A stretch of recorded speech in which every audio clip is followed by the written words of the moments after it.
Well class 9 बच्चे question number 3 ਅਸੀਂ 6.2 ਦਾ question number 3 तक ਅਸੀਂ कर चुके हैं। Now will discuss question number 4।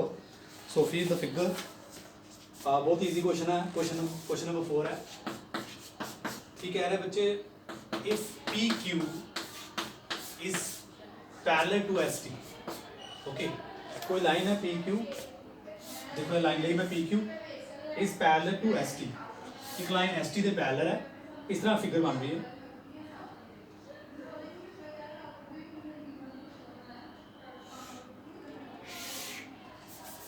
This line says ST.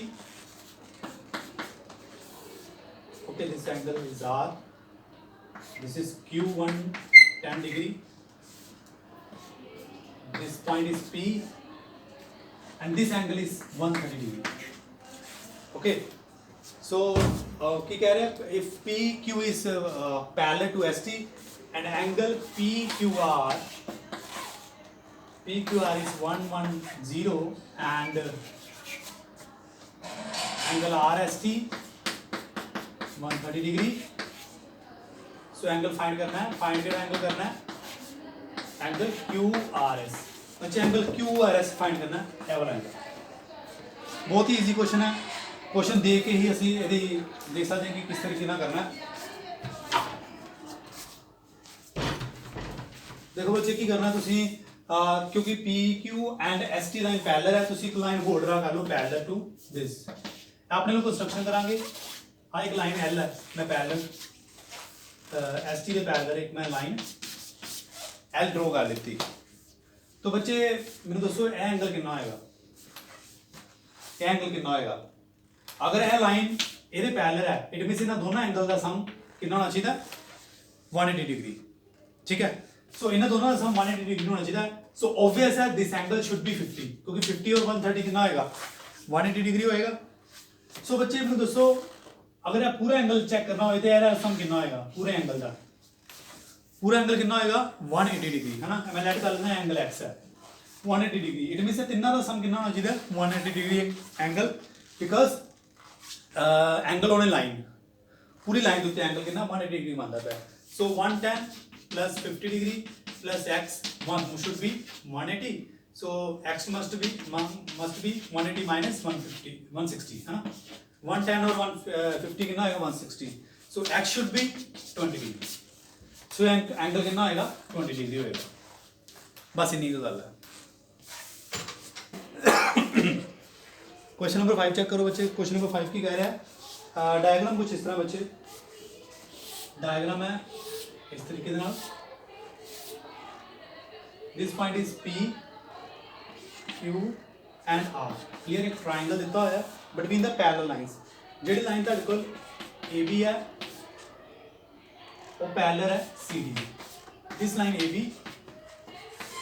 Is parallel to this line CD। Okay, so ये पैरेलल लाइंस दे विच एक ट्राइंगल बनाया होया ना, ठीक है। और एंगल विच दिता है 50 डिग्री, एंगल विच दिता y degree, and this angle x degree, and this one is 170 degree 127 degree। ठीक है बच्चे। so find x and y। so बच्चे x and y find करना है तो कंडीशन ਤੁਹਾਡੇ ਸਾਹਮਣੇ ਨੇ। कंडीशन की है कि ਇਹ ਦੋ ਲਾਈਨਾਂ ਪੈरेलल ਨੇ। सो बाकी डायग्राम दोनों लेके आप x और y कैलकुलेट करना। बहुत ही आसान क्वेश्चन है। देखो आसान किवें है, अगर तुसी देखा करो, मैं ਤੁਹਾਨੂੰ ਦੱਸਦਾ कि z बनाना ਹੁੰਦਾ है, z बनाना है ना। अगर z बनता पे तो अल्टरनेट एंगल इक्वल होंगे बिटवीन द पैरेलल लाइंस, है ना। जिवें देखो ਇਹ ਲਾਈਨ ਇਸ ਤਰ੍ਹਾਂ ਹੈ, ਕੋਈ ਡਾਇਗਰਾਮ ਇਸ ਤਰ੍ਹਾਂ। ਅਗਰ ਤੁਸੀਂ ਇਹ ਚੀਜ਼ ਨੂੰ ਦੇਖੋਗੇ, ਆ ਪੁਆਇੰਟ ਨੂੰ, ਇਹ ਲਾਈਨ ਨੂੰ ਦੇਖੋ, ਇਹ ਲਾਈਨ ਦੀ ਕਿਹੜੀ ਗੱਲ ਕਰਦਾ ਮੈਂ P ਔਰ R ਦੀ ਗੱਲ ਕਰਦਾ ਮੈਂ। ਇਹ ਪੁਆਇੰਟ P ਹੈ ਔਰ ਇਹ ਦਿਸ ਪੁਆਇੰਟ ਇਜ਼ R, ਔਰ ਇੱਥੇ 127 ਡਿਗਰੀ 127 ਬਣਦਾ ਪਿਆ। ਇਹ ਐਂਗਲ ਕਿੰਨਾ ਬਣਦਾ ਪਿਆ? 127 ਡਿਗਰੀ। ਕਲੀਅਰ। ਸੋ ਇਹ ਐਂਗਲ ਵੀ 127 ਡਿਗਰੀ ਬਣਨਾ ਚਾਹੀਦਾ। ਕਿਉਂ ਬਣਨਾ ਚਾਹੀਦਾ? ਕਿਉਂਕਿ Z ਬਣ ਰਿਹਾ, Z ਸ਼ੇਪ ਬਣ ਰਹੀ ਹੈ, ਔਰ ਤੁਹਾਡੇ ਕੋਲ ਕੀ ਹੈ, this both are alternate interior angle, alternate angle, ਹੈ ਨਾ। ਅਲਟਰਨੇਟ ਇੱਥੇ ਇਹ ਇਕੁਅਲ ਹੋਣਗੇ। ਸੋ ਐਕਚੁਅਲੀ ਵਿੱਚ ਇਹ ਜਿਹੜਾ ਤੁਹਾਡਾ ਐਂਗਲ ਹੈਗਾ, ਇਹ ਜਿਹੜਾ ਤੁਹਾਡਾ ਐਂਗਲ ਹੈਗਾ, ਇਹ ਪੂਰਾ ਕੀ ਹੈਗਾ angle x y plus 50 degree, y plus 50 degree. So ये y plus 50 डिग्री की वैल्यू कितनी होनी चाहिए? 127 डिग्री, क्योंकि ये एंगल 127 डिग्री से इक्वल होएगा। सो तुसी लिख सकते हो 50 degree plus y degree is equal to 127 degree. ठीक है, बस बच्चे इन्नी गल है। इनू सोल्व करो और y की वैल्यू तुहाडे कोल आ जाएगी, की आएगी y is equal to 127 minus 50 degree. So y कितना आएगा बच्चे 77 degree. So this angle must be 27 degree, sorry 77 degree, 77 degree आएगा। क्लियर। सो हुण ए बच्चे x निकालना है, कोई वड्डी गल नहीं रही। तुहानू पता है कि ट्रायंगल दे सम्स दा एंगल जिहड़ा ए भी करन दी लोड़ नहीं है, क्योंकि देखो एंगल इतने एक्स डिग्री 50 डिग्री आएगा, 50 डिग्री आएगा। क्यों आएगा? क्योंकि इनू देखो ध्यान ना, इतने भी एक जेड बनता है आला, है ना, ए जेड बनता है। इट मींस ए एंगल 50 है, तो ए भी एंगल 50 होना चाहिए। So X must be 50 degree. Otherwise इनू होर करन दा तरीका सी कि तुसी एंगल निकाल लो, फिर इन्हां तिन्हां दा सम की आएगा 180 डिग्री। ਉਹਦੇ ਵਿੱਚੋਂ ਵੀ ਤੁਸੀਂ ਉਹ ਇਕੁਏਸ਼ਨ ਦੇ ਵਿੱਚੋਂ ਵੀ x ਦੀ ਵੈਲਿਊ ਨਿਕਾਲ ਸਕਦੇ ਹੋ, ਕੋਈ ਮੁਸ਼ਕਿਲ ਨਹੀਂ ਹੈ। ਠੀਕ ਹੈ। ਸੋ ਬੱਚੇ ਐਸੀ ਕੁਐਸਚਨ ਨੰਬਰ ਤੁਹਾਡਾ 5। ਹਾਂ ਸੋ ਬੱਚੇ ਦੇਖੋ ਕੁਐਸਚਨ ਨੰਬਰ 6 ਦੇਖੋ। ਕੁਐਸਚਨ ਨੰਬਰ 6 ਦੇ ਵਿੱਚ ਕੀ ਹੈ, ਤੁਹਾਡੇ ਕੋਲ ਡਾਇਗਰਾਮ ਦਿਖੇਗੀ। ਇਹ ਥੋੜਾ ਤੁਹਾਡਾ ਲਾਈਟ ਐਂਡ ਰਿਫਲੈਕਸ਼ਨ ਜਿਹੜਾ ਤੁਸੀਂ ਪੜ੍ਹਦੇ ਹੋ ਉਹਦੇ ਰਿਲੇਟਡ ਹੈਗਾ। ਦੇਖੋ ਇਹ ਦੋ ਮਿਰਰ ਨੇ PQ, ਜਿਹੜਾ PQ ਹੈ ਇਹ ਇੱਕ ਮਿਰਰ ਹੈ, ਕਲੀਅਰ, ਔਰ ਇੱਕ RS ਹੈ ਵੀ ਇੱਕ ਮਿਰਰ ਹੈਗਾ। क्लियर है। दोनों ओपोजिट फेस एक दूसरे वाल फेस करके बहे हुए ने मिरर, प्लेन मिरर। क्लियर। सो ਇਹਦੇ ਵਿੱਚ ਕੀ ਹੈ, ਤੁਸੀਂ ਇੱਕ ਜਿਹੜੀ ਰੇ ਹੈ ਇੱਥੇ AB ਇੱਕ ਰੇ ਹੈ ਜਿਹੜੀ ਜਿਹਨੂੰ ਆਪਾਂ ਇਨਸੀਡੈਂਟ ਰੇ ਕਹਿੰਦੇ ਆ। ਕਲੀਅਰ। ਉਹ ਇੱਥੇ ਟਕਰਾਈ ਸ਼ੀਸ਼ੇ ਨਾਲ, ਮਿਰਰ ਦੇ ਨਾਲ ਟਕਰਾਈ ਔਰ ਰਿਫਲੈਕਟ ਹੋਈ। ਜੋ ਰਿਫਲੈਕਟ ਹੋਈ ਤਾਂ ਉਹਨੇ ਆ ਪਾਥ ਫੋਲੋ ਕੀਤਾ, ਇਹ ਪੁਆਇੰਟ C ਹੈ, ਉਹਨੇ ਇਹ ਪਾਥ ਫੋਲੋ ਕੀਤਾ। ਸੋ ਇਸ ਪਾਥ ਵਾਸਤੇ ਫਿਰ ਇਨਸੀਡੈਂਟ ਰੇ ਪਈ, ਇਨਸੀਡੈਂਟ ਰੇ और इतने टकराई, फिर रिफ्लैक्ट कर गई। क्लियर। सो तुसी चैप्टर जो कॉन्सैप्ट है light and reflection of light वगैरह ये तुसी पढ़िया होगा कि बिल्कुल आप एक नॉर्मल परपेंडिकुलर एक नॉर्मल ड्रॉ कर देंगे। इतने चलो एक मैं लाइन ड्रॉ की इस तरह। क्लियर। सो एक लाइन इस तरह ड्रॉ की। क्लियर। ये दोनों लाइन आपस में परपेंडिकुलर होंगी, सॉरी पैरेलल होंगी। पैरेलल क्यों होंगी? क्योंकि यह एंगल इतने परपेंडिकुलर है और यह लाइन इतने परपेंडिकुलर है और यह लाइनां आपस दे विच पैरेलल ने। ओके। सो जो लाइन पैरेलल होण ते उन्हां दा जो परपेंडिकुलर लेने आ, चाहे इत्थों ले लो चाहे इत्थों ले लो, आपस विच पैरेलल होएगा। क्लियर। सो बच्चे इहदे विच एक गल पक्की है, क्योंकि यह एंगल 1 है तो अगर यह एंगल 2 है, सो एंगल 1 और एंगल 2 आपस दे विच इक्वल होंदे ने। हमेशा यह गल याद रखो, तुसीं पढ़िया भी होया। क्लियर। इधरों मैं ले लिया एंगल 3 और एंगल 4, यह भी दोनों आपस दे विच एंगल इक्वल होणगे। क्लियर। हुण बच्चे अगर मैं तुहानूं इत्थे लिखां कि angle 2 is equal to angle 3 तो तुहानूं इस कोई प्रॉब्लम तो नहीं। अगर मैं एंगल 2 नूं एंगल 3 के इक्वल लिखां तो तुहानूं कोई दिक्कत नहीं। क्यों? इसका रीजन की है, Z बन रहा है। किस तरह तरीके से Z बन रहा है? अल्टरनेट एंगल जिन्होंने आप कहने हैं। देखो आ देखो मेरे हाथ वाले मूवमेंट ध्यान दो। ठीक है। इत्थों शुरू है इस तरह के, इस तरीके से, है ना बच्चे एंगल। सो एंगल 2 जो एंगल 3 आपस के इक्वल होंगे। ठीक है। ये कोई शक नहीं गा। हूँ देखो बच्चे आप प्रूफ की करना है, ये प्रूफ करना है कि जी लाइन ए है ना AB, जी लाइन आर इंसीडेंट जी लाइन है AB और इधरों रिफ्लैक्टेड रे है आ वाली, इन्हों कोई होर नाम दे दो, CL दे दो। ठीक है। ये आपस के सॉरी की नाम है ज़्यादा CD है, sorry CD। AB and CD ਜਿਹੜੀ ਹੈ ਉਹ ਲਾਈਨਾਂ ਆਪਸ ਕੀ ਹੋਣਗੀਆਂ? ਪੈਰਲਲ ਹੋਣਗੀਆਂ। ਇਹ ਚੀਜ਼ ਆਪਾਂ ਪ੍ਰੂਫ ਕਰਨੀ ਕੀ ਹੈ। ਠੀਕ ਹੈ ਬੱਚੇ, ਪ੍ਰੂਫ ਕਰਨੀ ਕੀ ਹੈ। ਤੇ ਜੇ ਲਾਈਨਾਂ ਪ੍ਰੂਫ ਕਰਨੀਆਂ ਹੋਣ ਤੇ ਆਪਾਂ ਹਮੇਸ਼ਾ ਕੀ ਪ੍ਰੂਫ ਕਰਦੇ ਹਾਂ? ਅਸੀਂ ਐਂਗਲ ਪ੍ਰੂਫ ਕਰਦੇ ਹਾਂ ਕਿ ਐਂਗਲ ਇਕੁਅਲ ਨੇ। ਕਿਉਂ? ਮੈਂ ਲੈਣਾ ਐਂਗਲ ABC, ਮੈਂ ਪ੍ਰੂਫ ਕਰਨਾ ਚਾਹੁੰਦਾ ਐਂਗਲ ABC, ਇੱਥੇ ਲਿਖਣਾ ਤੁਹਾਨੂੰ angle ABC equal to angle BCD, angle BCD।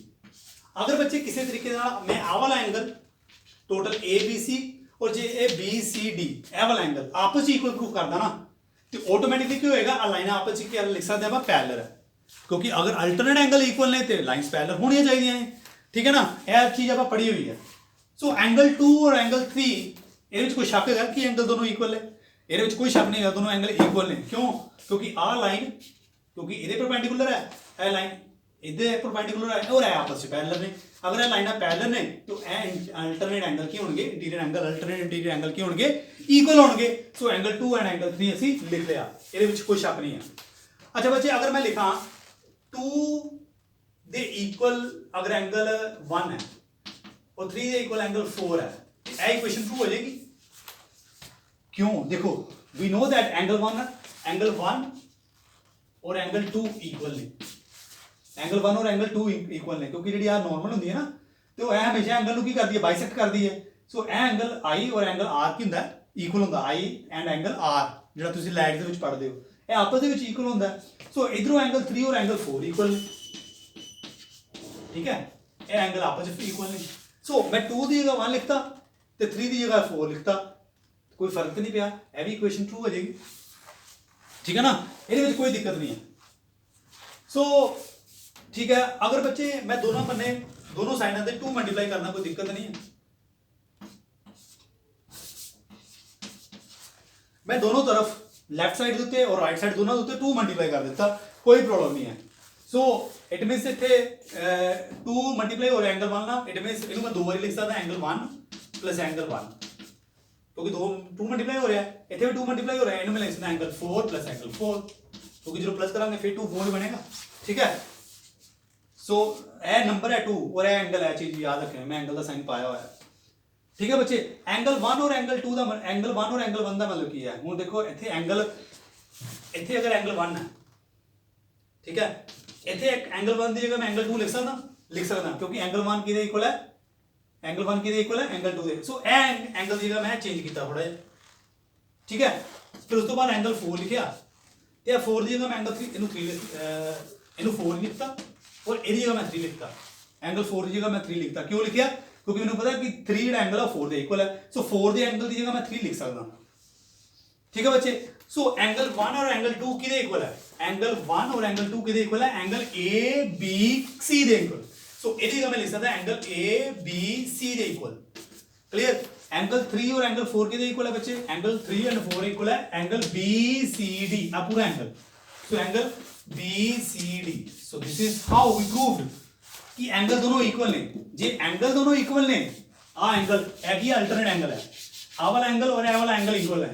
J angle equal है तो आ एक ट्रांसवर्सल होया, ठीक है, जे ट्रांसवर्सल है तो आ लाइनां की होनी चाहिए, पैरेलल होनी चाहिए, क्योंकि इन्हां दे इंटीरियर एंगल इक्वल ने, इंटीरियर एंगल इक्वल ने, तो लाइनां should be parallel. It means line A parallel to line R C D,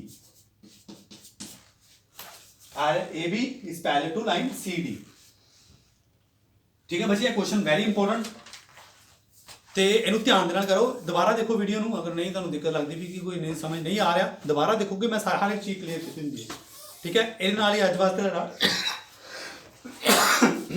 exercise 6 point जी 2 है खत्म हो चुकी है। हुण अगे नैक्सट असीं काम करना है, तो वो कल असीं देखांगे, बाकी तुसीं हुण तक है